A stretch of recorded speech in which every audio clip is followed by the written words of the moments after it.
Brilliant. So that's recording.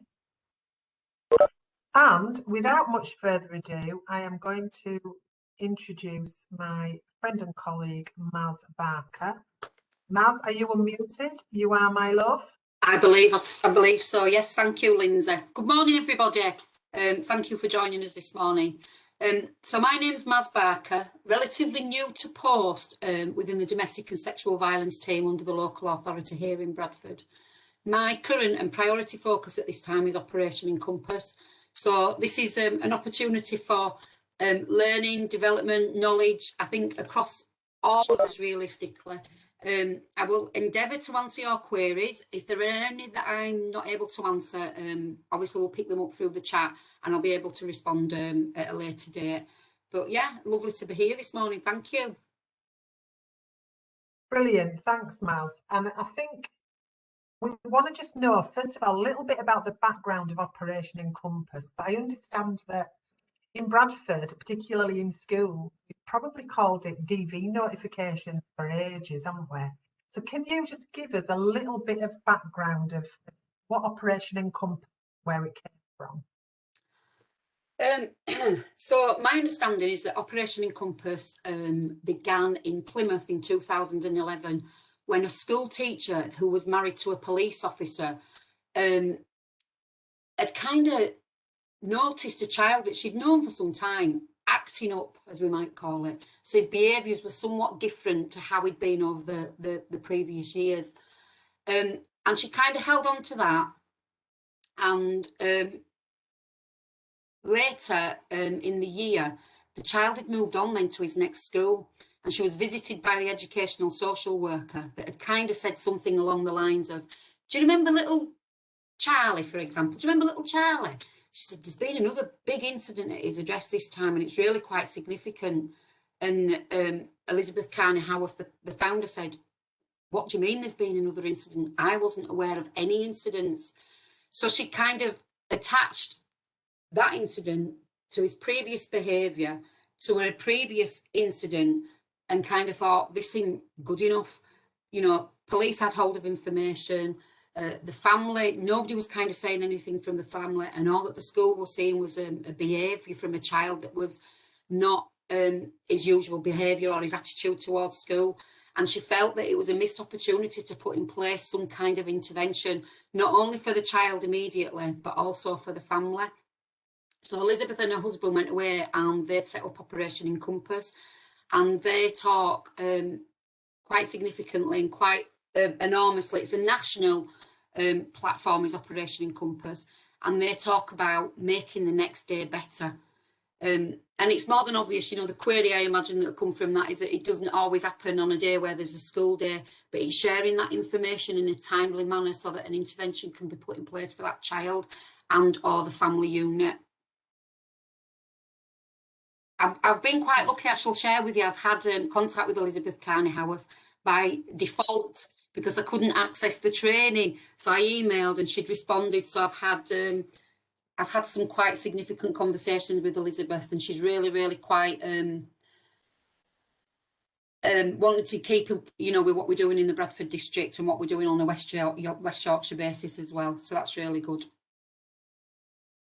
Brilliant, thanks, Maz. So if I was just a layman and I was thinking, oh, Operation Encompass, so that means the process is if there's been a domestic abuse incident in basically it's a police and educational early intervention with which supports that child in school on that next day. It doesn't supersede your safeguarding policies or your procedures. They're still paramount, and what you should be adhering to. This is an addition, it's an add-on, and it's specific around domestic abuse. How it works, I shall explain the process. Is that all right, Lindsay? Yeah. So my understanding of it at this time is within the Bradford district, there could be an incident of domestic abuse where the police are called to that address. So it can be something quite significant where there's been an assault, or it could be something where there's been some slander on Facebook, anything that they're called out to attend. And we're pretty reliant on the savviness of the officer that attends, really, because if the child is present, they would take the details of that child. So name, date of birth, address where they live, because obviously we recognise that people co-parent at different locations. They would log where the incident has taken place. If a child isn't present, but there's toys and there's indications that a child potentially stays there or goes there, then they can ask the parent for that information. That information is then uplifted and put on the dash form within the police service. That then is filtered, and the very next morning there is a spreadsheet that is shared to the Children's Contact Centre in Bradford. They then filter that spreadsheet and look for those children's names on Capita. If the child isn't present in a school that we know of, they contact MES, so Missing in Education, and they look to supply information with regards to that child, mainly which school that child is at within our district. The contact centre then email the known DSL within that school, sharing relevant information, timely information. That email is sent and should be received before the start of the next school day following that incident, so that a timely response and intervention can be offered to that child. Now, that intervention could be overt, or it could be a silent intervention. And that's the way it works. I think that's really clear, and I like the idea that we sometimes we're not saying go in all guns blazing. We're just saying we've got the knowledge and we can do something with that then, or decide to just at least keep our eye on the child. For sure. I've just popped in the chat facility, because we tend to talk in acronyms that everybody's going to know what a dash form is. So I've just popped in the chat facility that what a dash form is. It's the risk assessment. It stands for domestic abuse, stalking, harassment, and honour-based abuse, and it's what we would use to measure the risk of someone who's in an abusive relationship. Just to give you the heads up that I'll try and pop stuff in the chat facility as we go along. I think the important thing to say as well about the dash, Lindsay, is it recognises the impact on children. What I will share, and I imagine it potentially might be a question, is that we are all aware now of the difference to the domestic abuse bill and how that impacts. So children are not, oh, excuse me, put my teeth back in. Children are no longer seen as witnesses. Children are actually direct victims of domestic abuse. I could touch on that a little bit more, Lindsay. I imagine there's further questions, but if I miss it, I'm happy to come back to that. Thank you. Excellent. Thanks for that, Maz. And I think my next question then is, why is it so important that schools in our district support Operation Encompass? Well, it's about the response to the children and the families. It's about that early intervention and prevention. I think it's really important because surprisingly, and I'm surprised, I presumed coming into the role that all schools in every district were signed up to Operation Encompass, and I've learned, and I'm learning that that's not the case. We have some independent schools within our district that are not signed up to Operation Encompass. We have a lot of the PRU schools that are signed up to Operation Encompass, and realistically, it's about the response to children and families, the prevention and the intervention and breaking the cycle of domestic abuse. I'm sure that we can all kind of think of a time where we can reflect and think of a child that's presented with some complex displays of behaviour, and had we have known about Operation Encompass and had we have been signed up to Operation Encompass, we might be forewarned and be able to kind of offer that soft approach to that child. That's the reasons for me, Lindsay, that I think it's really important that people are involved with Operation Encompass. That prevention, that intervention work, that early help. You know, families that are separated through trauma, through the abuse, you know. Yeah, I think that's lovely. And I would also say that I'm sure that people know that work in schools, but I really would love to remind everyone, school is often a really safe place. And you know, those staff that work in schools, not just teaching staff, but support staff, everybody from dinner ladies to playground attendants, they're often a safe space, aren't they? So I want to remind everybody that you know, school can be a really lovely spot for kids to be, and can be that safe haven. So, Maz, what's the aim for Bradford? Well, in an ideal world, Lindsay, I'd like everybody to be kind of involved in Operation Encompass. I think the aim is, like I've said, is to safeguard and minimise the impact of domestic abuse on our young people and children, but also to maximise the support mechanisms and the interventions that are available within our district, because there are so many. There really, really are. I think we're going to be sharing some of those in the chat box later. I think what I'll share with you, there are 204 schools in the Bradford, which includes the PRUs and academies and free and local authority schools. Independents, we've got 23 across our district, and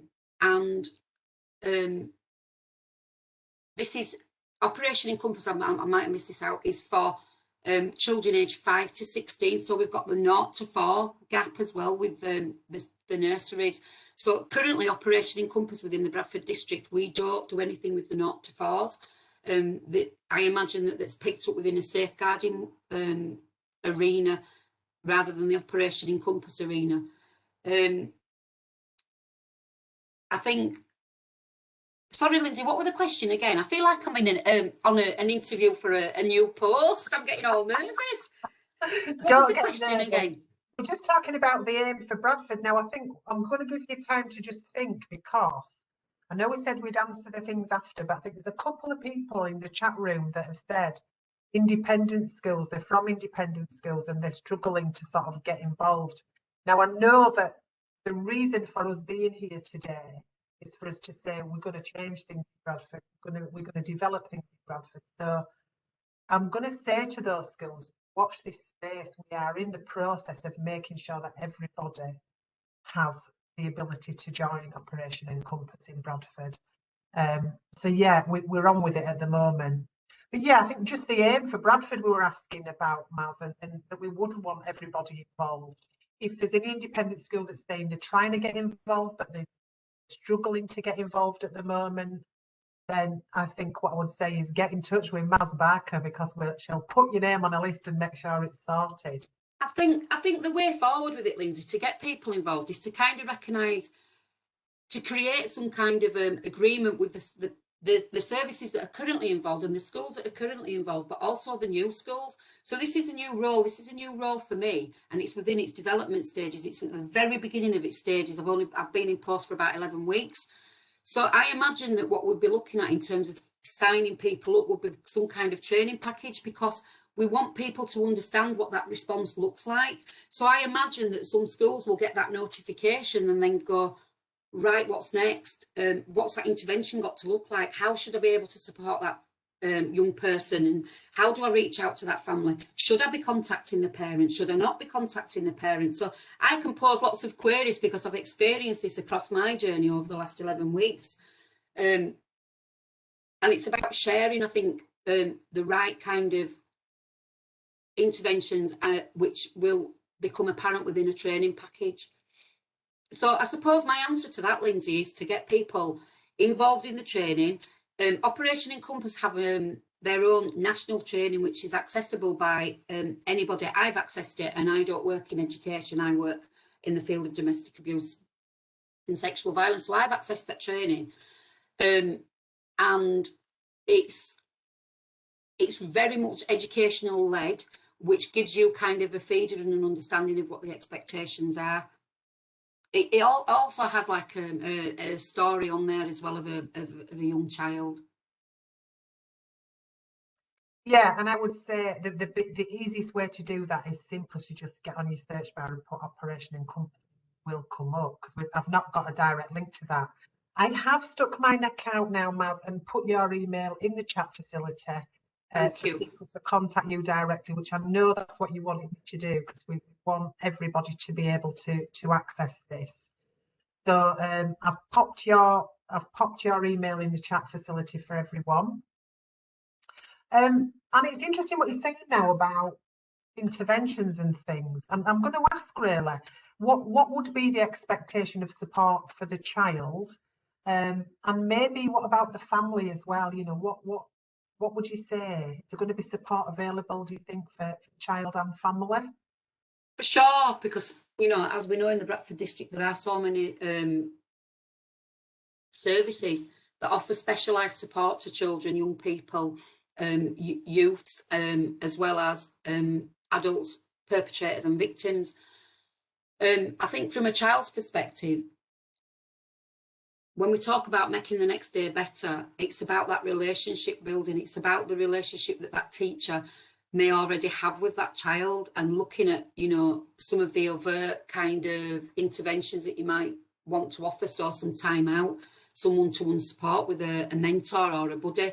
But what I'm really quite mindful of is we've got quite a parameter of an age group here for children that are victims of domestic abuse. We're not just talking about your little 5 and 6 and 7-year-olds. We're talking about our youths, our teenagers that are at school, you know, that are ready to leave, etc.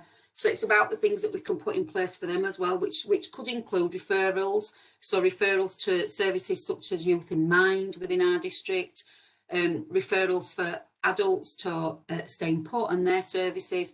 I think, Lindsay, I think you're going to be putting something in the chat about that. I think some of the silent support that we can offer children would be things like, you know, a worry box, or when my son was at school many years ago, they had like a picture wall, and you'd put a butterfly high if you were okay, and you know, you might put it really quite low if you just wanted some time out and you wanted to chat. So those are the kind of silent approaches, and then ultimately those referrals as well into services. Yes, I was busy typing away there, so I've put our telephone number for Staying Put, which also falls under Survive and Thrive, which is our key agency in Bradford to support domestic abuse and controlling behaviour for any age group. And I've also popped some links in, Maz, to the stuff that you were talking about as we've gone along. So there's the Youth in Mind, there's the counselling, there's the Health in Mind, there's also the Staying Put website as well. And I'm thinking also about our staff now. I've put a link in there about wellbeing staff, and I'm going to just say, you know, working in this field, it's not easy. It's not easy for anybody. Both my husband and my son work in a school, and they come home sometimes and they're absolutely exhausted. So I'm thinking about training needs for staff, which we've talked about, but also what is the offer for them of support? Well, my understanding is that there is some support throughout the district, but Operation Encompass itself, on its website, on its national website, has a contact number for a educational psychologist. And if you read the reviews from some of the staff that have had contact with that educational psychologist or that pool of educational psychologists, they really reap some of the benefits from that contact. I imagine, like most things, whilst we're in this period of uncertainty, you know, with COVID, and, you know, waiting to get into a doctor's or waiting to get into any kind of therapy or anything, you know, sometimes we can be waiting quite lengthy times. So I would welcome and invite everybody to not only complete that training, but also to take advantage of that educational psychologist that's available on there. They know about school, they know about safeguarding, they know about education. So it feels to me like it's a bit of a win-win, and it's free, absolutely 100% free. So I'm kind of, yeah, bigging that one up. So that's one of the resources, because like you, Lindsay, I've been a frontline worker. I've been a frontline worker working in substance misuse and addictions and the world of domestic abuse. And yeah, it's pretty tough going. It's hard going. But if we, as the well, not so much the leads, but if we're in a position where we know what to offer and where to refer, obviously with consent, then that can only be a good thing. Thank you for that. That's brilliant. I'm gonna just sort of round up a few of the points we've made. Yes, there's an Operation Encompass training, which is national. We are working currently on a local session. We're talking about making our own safeguarding story and our own training that we're going to be rolling out over the course of the year. So watch this space for that. It'll be from sort of September onwards, we're thinking. So there we go. We've got some things in the pipeline for everyone there. I am going to ask my last question, Maz. So I'm going to prepare people if they want to ask after this. But my last question to you is, I want you to imagine, Maz, that you've got a magic wand today, which I know you have some days. And I want you to think about the perfect version of Operation Encompass in Bradford. What would you like? What would make it happen? I think to truly make a difference, we really have to understand what's going through, what a child is going through, what they're experiencing in that world, you know, living within an environment where there's domestic abuse. And I think if we can all just kind of imagine what it's like living in a world with domestic abuse, and you know, you'll see kids that show up to school and they've got trainers on when they should have the school shoes on, and it's, you know, it's compliance, and it's, you know, I mean, I remember being at school and getting told off for not being in uniform, but that was a choice thing. But if you imagine somebody that hasn't got a choice, that shows up in the trainers and they haven't got the school shoes on, they're probably hungry, frightened to death to run a tap to brush the teeth or get a water in the morning, so potentially open to bullying as well in the school environment. Not eating, worried about brothers and sisters, you know, and it's like, we're in school, we're supposed to concentrate, we need to get our heads down, we're doing our exams, we're doing whatever it is that we're doing. But realistically, there's all this turmoil and all this trauma that's going on in this person's head. Now, if any one of you within this arena and the wider arena that's going to be looking at, you know, hopefully watching this video, has the knowledge and the know-how to kind of interject and offer that support and intervention to that young person, it's a deal breaker. It could make all the difference to that person. We've already said we're spending up to, you know, 6, 5, however many hours a day at school. It can be a safe space for that particular person. I think the thing is as well, what Operation Encompass does is it kind of gives you an indication of what's going on in that family home. And I had feedback yesterday from somewhere in West Yorkshire where some of the families had said, we would never have expected it of that family. We would never have known. So that support and intervention was never offered to that child. But now that they know, they're able to put something in place. I think children feel as well that they can't often tell, or they're unable to kind of express what's going on for them at home, and they're frightened and they're concerned and they're worried. And I just think we can be the outlet for some of that. I think I've gone off tangent there, Lindsay, with your initial question. What were it?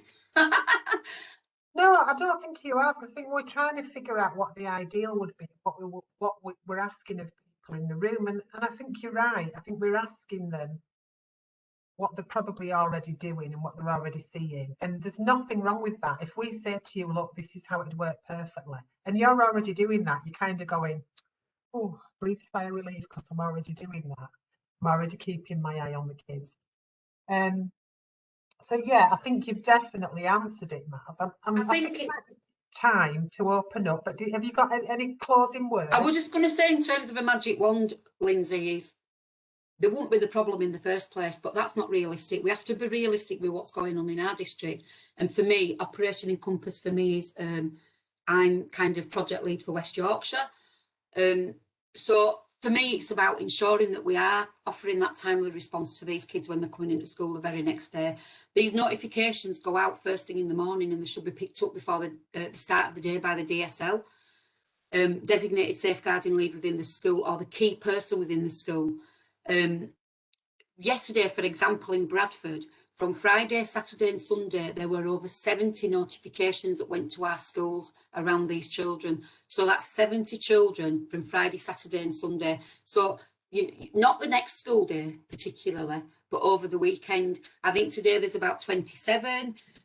So you can imagine the enormity of what Operation Encompass really is. In terms of those DV notifications, Operation Encompass notifications. So if I had a magic wand, I'd want each and everybody to be signed up to Operation Encompass. I'd want the training, I think initially to do the national training, but then for people to kind of do refresher trainings with Lindsay and I, or with Lindsay, I and Kate from Children's Safeguarding, or wherever it may lie, just as refreshers to keep people up to date, because people have done domestic abuse training and it might be on your CV and it might be on your training list within your working environment, but it's changing because the domestic abuse bill's changed. There's going to be changes to legislation. It's now lawful, you know, so there's so much that's changing. So it's about keeping people up to date with current legislation and practice. What else do I want? Let me think. For me at the moment, some of what we've got in Bradford, it's there, but sometimes things can be a little bit disjointed. And for me, I'd like to see a much more succinct and fluid process, which, guess what? That's my job, and that's what I'll be doing. So, you know, it's about talking to the right people, having the relevant people within my steering group meetings, looking at people that we can kind of, you know, make those changes to enhance our offer within our district to our children and our families, and kind of, you know, give people the confidence. You know, I can't imagine what it's like being a DSL at a school and you're constantly on CPOMs, or you're updating this and you're updating that, and little Johnny's bumped his head and somebody's fallen off at swing, or somebody's got a positive COVID test, whatever it is that you're updating on that CPOMs, and then comes these notifications. But like I've said, it's part and parcel of your safeguarding. It's a responsive thing to do. The other thing that I'll share with you with Operation Encompass as well is this. If schools are signed up to Operation Encompass, realistically, it should not be a secret for parents. It shouldn't be a case of, you know, we've had a word with little Timmy this morning because there was an incident at his home and Timmy's told his mum and dad come at school. So, it should be that there are posters, there is information on the website, there are information in prospectuses for new parents and new children that are coming to your school, you know, that we are an Operation Encompass school. I've actually got paperwork for that. Just because otherwise we could be in non-compliance in terms of our GDPR if we're not telling the parents what we're going to be doing with this information. So, you know, it's like the whole pushing it and getting things kind of out socially. You know, it doesn't need to be hidden behind a back wall or a toilet door. This is something that we should be talking about, like we talk about mental health, like we talk about sexuality, etc. So that would be my wish, Lindsay, that Operation Encompass is on everybody's lips. And when I contact somebody and go, do you know about Operation Encompass? Yeah, this is what we're doing. And that will be that. And also looking at the stats and the data on the back of the implementation of it across our district, and seeing how successful it is. Brilliant. Thanks, Maz. I would also say, you did mention something there about West Yorkshire, because we know it works differently in different areas of it sure does. So we're on that, aren't we? We're trying to make sure uniform. That uniform. Yeah, uniform response. So yeah, we've had a few messages about that in the facility, which I would expect, because it's really, especially if you're a border school, if you're working between two areas, it's really hard. I think what I will share with you, probably a bit of an add-on, is that so schools work with CPOMs, which is the recording system for any kind of information around the children that are in the school. Probably some of you in this arena understand it a little better than I do, because I've not been into school yet and I've not seen it in action. Some areas are wanting direct access to CPOMs so that they can put the information on themselves. So I've seen something pop up in the chat there around what do we do to notify of new DSLs. So this can sometimes be a bit of a barrier to getting that timely information across, because we don't always have that up-to-date DSL, designated safeguarding leads, contact details. The way to update those details is to share that at the moment, to share that back with the contact centre here in Bradford. Brilliant, thanks for that, Maz. And also, again, just a little thought on how would families know? Well, whatever you're using now, so things like newsletters, it's not about gaining consent. You don't need to gain consent to have Operation Encompass. But what you're saying is you're putting the information out there to families to say, we have Operation Encompass. Do you know, if you go on the national website for Operation Encompass, there is some fantastic resources. There are posters, there are toolkits. There's so much information on there that can be shared amongst around the school. I mean, I would like to see that on every entrance to a school that there is actually the poster for Operation Encompass that will probably spark conversation, and then the hope is that the staff will be able to respond knowing about Operation Encompass and what their responsibility is within Operation Encompass. That would be my hope. Tell you what, they're going to be getting some hits today, is that Operation Encompass website, Raz, because it seems like everybody's having a look, which is great. That's exactly what we want people to do. And certainly feel confident for your own skills before you sign up to anything. Make sure you're feeling good about it. It's your children within your schools, and it's also, whilst they're in your school, you're in a position to be able to do this. And then the hope is that when they go on to the next school, this is also in place at that next school, so you can confidently share the information that's relevant to be shared to that child, so that there is an awareness. Yeah, I think it's very responsive, I think, and responsible of our schools within our district. So those that are signed up to it, you know, I applaud you, I really, really do. And I think, you know, just to build your confidence and to build your kind of knowledge about what to do, it's got to be the training packages, and that could be anything from the initial training that Lindsay facilitates around domestic abuse. You know, it's changed domestic abuse. The whole criteria of domestic abuse is changing somewhat, and Lindsay knows it. Yeah, I mean, I am currently in the process of just changing my training. So from September onwards, it will be different. It will be Domestic Abuse Act informed, if you like. And just to make sure that everybody's aware, I know you sometimes find out about your training by various ways. If you work in the schools, it might be Bradford Schools Online.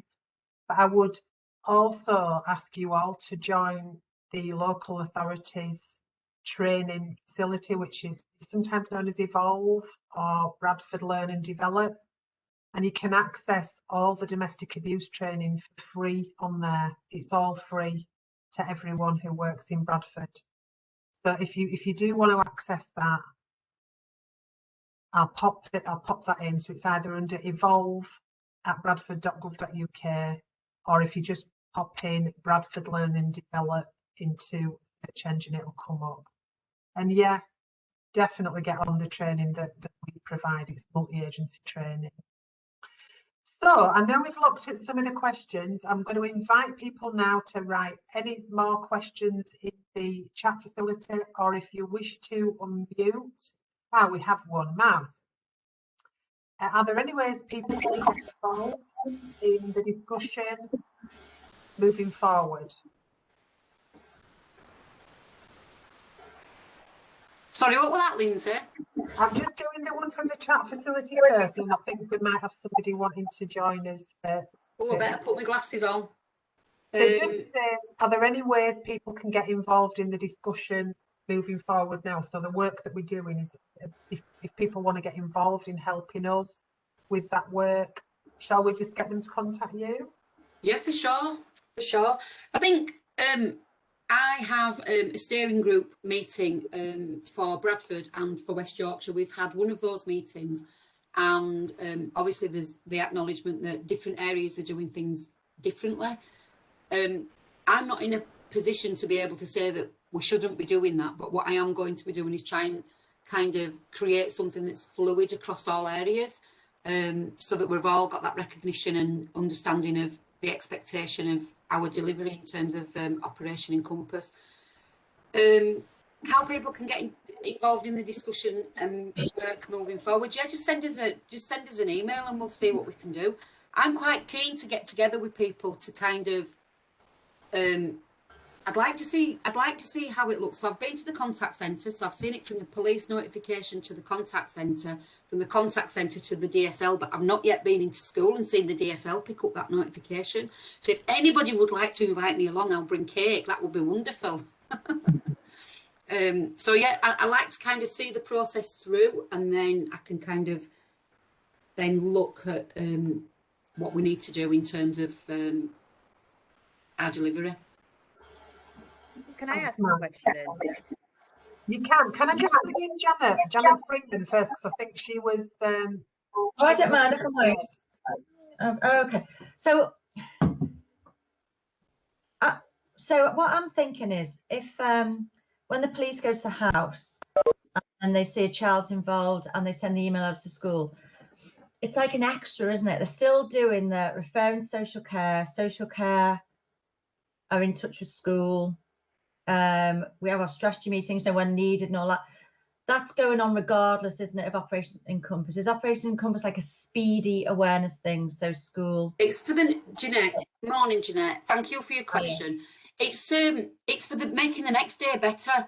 So some of the processes, I'm sure you can acknowledge, because they can be quite timely and they can be quite time consuming.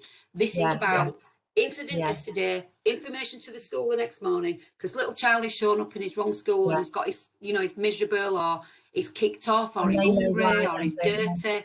So it's about that. It's the very next day. Yeah, absolutely right. And I just want to stress this again, if I may. This does not supersede your safeguarding policies and processes. So school don't have to let anybody know that's all happening in the background. It's just school to look after the child that day and family.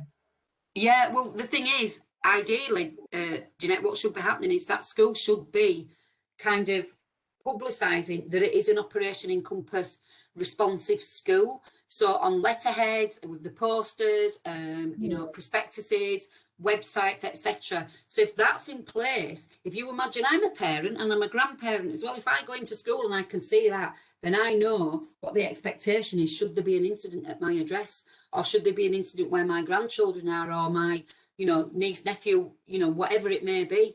So it's paramount that people that have joined up to Operation Encompass and are involved in Operation Encompass, there is no joining up, I speak that, but there is no joining up, that are involved in Operation Encompass, have the full toolkit, which is something Lindsay and I and our comms person, we're looking at developing this full kit moving forward.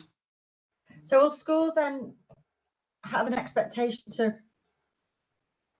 get in touch with the social worker and that sort of thing the next day, or do they sit back and wait for that bit to happen?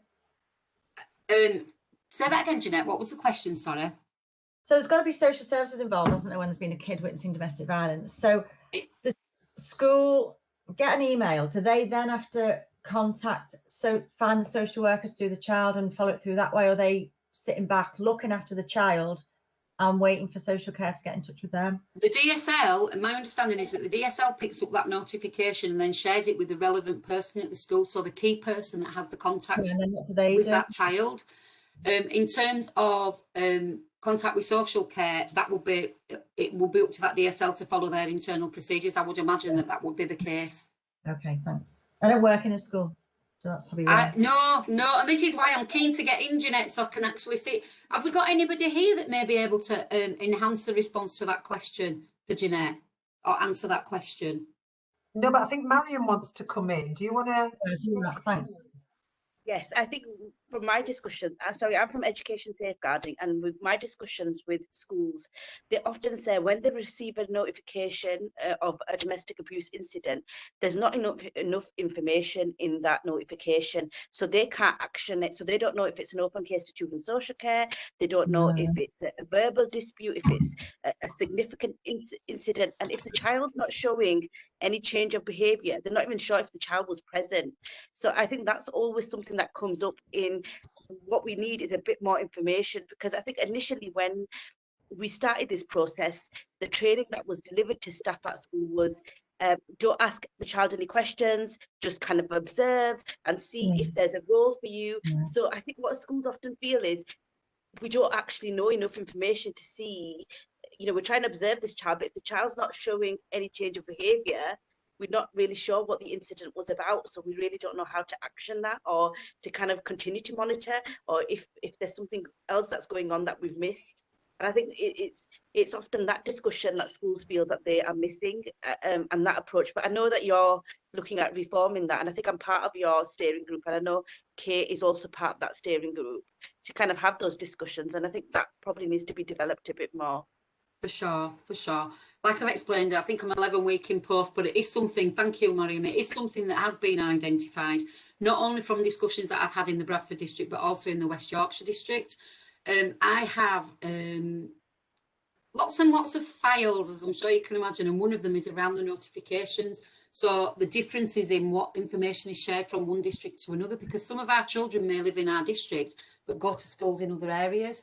So it's about those notifications that we get and the difference within those. So this is, again, the idea of about making it a streamlined kind of notification. I was at Wakefield yesterday and I got sight of their notifications and what that looks like for them. It's not dissimilar to ours, to be honest. I think Leeds offers a little bit more. A lot of this as well, you're reliant on what the officer in attendance has also put on the system. That's quite a biggie, because you know, sometimes we're only human, aren't we? And this is definitely not a finger pointing exercise, and it's not criticising anybody. This is about enhancing by learning and looking at any gaps in provision. So sometimes, you know, we'll probably all have been guilty in our times of putting a wrong age in or a wrong date of birth, or putting the known address rather than the incident address. And I acknowledge the impact that has then on the DSL or that key person that's wanting to give that intervention to the child. So there is some tightening up, there is some going back, there's some reflective practice, and hopefully moving forward, as I've explained, you know, with my magic wand, this will be a much more succinct, fluid process, which will encompass everybody, because this is about information sharing from point of incident right to, like, what are we actually doing with the individuals and the families that are involved.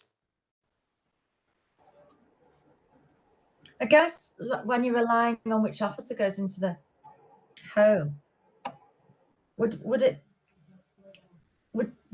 be able to sort of give them some structure, so they have to say whether there's a social worker involved, they have to say, you know what I mean? Is there any way you can? I think, Jeanette, in an ideal world, that would be wonderful. Now, my recognition, and I don't know if we've got any body from the police here today, is that I've worked in criminal justice, and whilst, you know, it's, you know, you've got legislation and you've got the law and everything else, you can see, can't you, where people refuse to share information. You know, you can see interviews on the television where people no comment, no comment, no comment, and you can't force people to share information, unfortunately. In an ideal world with my magic wand, that would be the case, but so we can only go with the information that we've got. Yeah. I was going to make a comment from a school's point of view, and I think somebody just beat me to it in the chat, actually, that yeah, we get the DA notification. It has very limited information. All that our assumption can be is that the child was present at the address. We don't know whether we don't know who the perpetrator is. So for some of our children who possibly live, you know, with split families, it may be that they're living with their mum and it's dad that's approached the house, and therefore the police have been called, and they seem to feel, the family seem to say, oh, just because the police were called, they've then notified you that there was a domestic abuse incident. And I'm not sure if that is all. Is it just as soon as the police are called to I don't know, an incident at the home, that is considered a domestic abuse incident? Because when I often go and speak to the parents outside, rather, you know, we'll keep an eye on the children, but we don't know what to say to the children. And like Mariam said, that we've kind of been instructed not to quiz them, not to speak to them about it. And so, this is why I spoke about the overt and silent kind of approach with the children, you know. Yeah, and we're at primary school, so you know our children are known very well by the class teacher and the TAs in the room, so they've got a really good relationship. They can keep an eye. So all that information gets passed on within school, and then I'll often, because I'm in the playground after school, we'll go and speak to the parent collecting and usually just say, "Are you okay?" But then I'm not sure if they might be the victim or the perpetrator. This is interesting. I've raised this as some of my feedback. Because we don't know, do we? That and that's the thing. So this again probably falls down to that initial notification.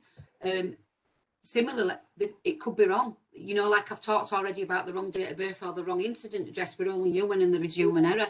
So sometimes on occasion, it could be incorrect, even if we're sharing who's the perp or who's the victim. And what we've got to understand, that this is alleged. This is alleged perpetrator and alleged victim. And sometimes children, so the very children within the school, could also be the perpetrator. So it's that, and there's also that to kind of manage within the arena. I'm just trying to pick up on some of the points that you raised, and I'm having a bit of a mental block. Yeah, and also, Maz, we've had a few in the chat facility, which I think are very similar, really. And it's kind of that chicken and egg. Do I contact children's social care? Do they contact me? That kind of feel about it again. And I guess these are all things that we're going to be working on.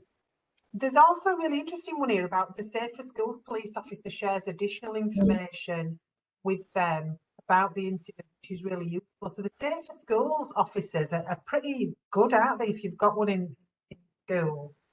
So what I'll share with you is I've spoken to the inspector for the Safer Schools police officers within our district, and he's signing his officers up to the Operation Encompass training, because he recognises the benefits in that, them knowing how they can kind of support the teachers and the school staff when they've had an incident of domestic abuse. But similarly, you know, they can sometimes build up some good relationships with some of our young people and our youths. So it's of benefit across the board, I feel. Yeah, and we've had a very good answer from our manager Ruth as well in the chat facility, just to finish that, saying does it require me to speak to a social worker? There's a separate process through the integrated front door that triages the incident. For a children's social care response, they would contact you separately if the incidents warrants it. That's what I was thinking. Yeah. Thank you. And just a little one as well about, are we wanting nurseries to sign up, aged sort of 2 to 5 year olds? Are we wanting to involve them, Maz? I think at the moment, Lindsay, I think my priority is getting the thing that we've got right, what we've already got here in Bradford, getting that, like I said, much more succinct and fluid. I think we have to look at kind of the need for that element of service, because if those children of those particular age groups are present and the dash is completed, my understanding is that children's social care will be made aware. In terms of the offer from schools, I wouldn't at this time know what that could look like. I have spoke to my counterparts in other areas of West Yorkshire. They've thought about it, but at the moment the priority is concentrating on the 5 to 16-year-olds. I'm going to say this, Lindsay, I'm going to say this, never say never, because I think once we've kind of got this age group up and, you know, succinct, fluid, everybody knows what we're doing, the training packages are there, etc., then, you know, why not look at those schools? I think I've got a list of, I think it's 27 local authority or nurseries. I may have got that wrong. But yeah, it's definitely something that we could look into for sure. Brilliant, thanks, Maz. Any more questions or thoughts or comments for Maz? Anything that you desperately want us to include when we're planning this stuff for Bradford? From anyone else?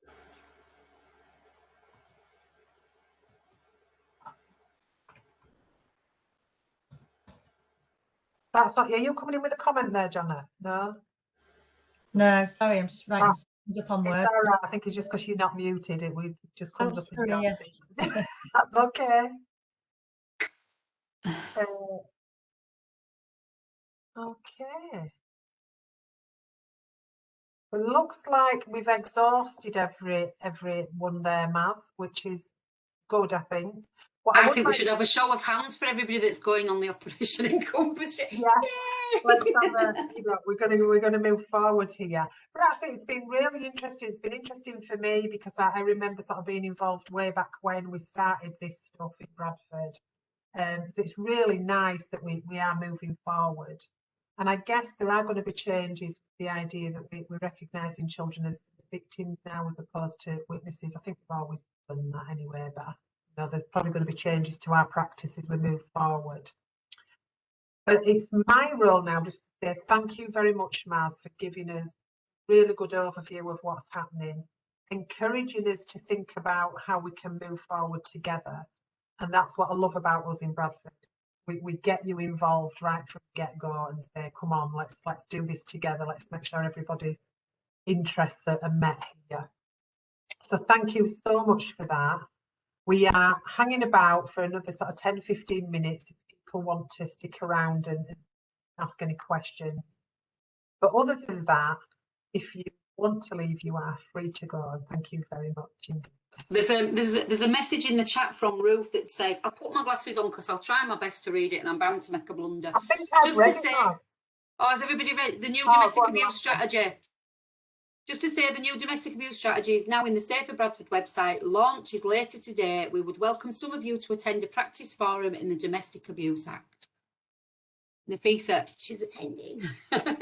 Fabulous. Thank you so much, everybody. And thanks for your queries. Thank you. Your feedback.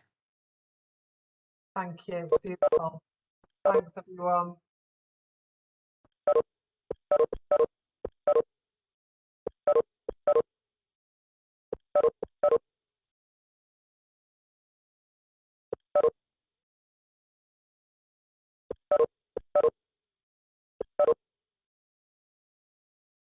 People are hanging on.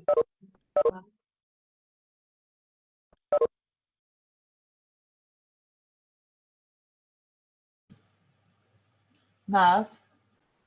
Hello. Video off, sorry. You're very welcome to visit us at Thackley if you. Nobody came forward, but you're very welcome to come to Thackley if you want to. I think that would be really helpful, you know, just to kind of understand it from your side of things as well, because we don't get, you know, when you loads, but we don't get, you know, I think some schools will get a lot more than what we get at Thackley, but you're still welcome to see the process that we put in place every time. That will be good. I've actually got, it might surprise you, it's are we off record now, Lindsay? I'm just gonna record, Lindsay.